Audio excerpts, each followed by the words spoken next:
Hello दोस्तों, नमस्कार, प्रणाम। तीन रंग बनिए। हम अपने यूट्यूब चैनल पर आप सबका स्वागत करते हैं और हम एक छोटा सा बहुत प्यारा विवाह गीत है हम गाने जा रहे हैं। आप सबको कैसा लगे कमेंट में ज़रूर बताइएगा और वीडियो को लाइक कीजिए, शेयर कीजिए, चैनल को सब्सक्राइब कीजिए। और हाँ, ये विवाह गीत आप लोग एक बार ज़रूर सुनिएगा कि आप सबको अच्छा लगेगा कि नहीं अच्छा लगेगा, आप लोग बताइएगा। अच्छा लगे फिर भी कमेंट में बताना, ना अच्छा लगे फिर भी कमेंट में हाँ, बताना। अच्छा लगी तब वो कमेंट में बताया, ना अच्छा लगे फिर भी कमेंट में बताया जरूर आप लोग।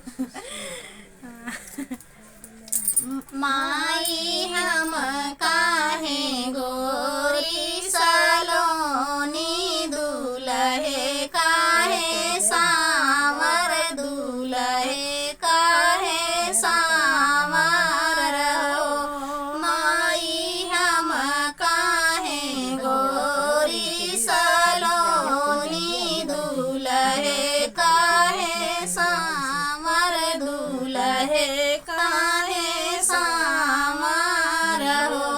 बेटी दूल्हे कई दादी बाड़ी लऊ धर लगावई, अरसी बुकावा मी जाई काड़ू तेलावा ओला रई वाही गमावा, यही रे गुने सांवर, यही रे गुने सांवर हो।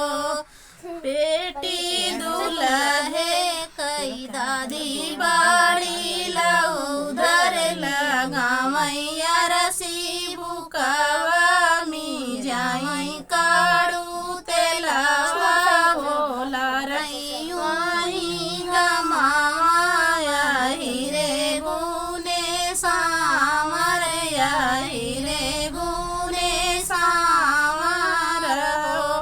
माया हम काहे गोरी सलोनी, दूल्हे काहे सांवर, दूल्हे काहे सांवर हो।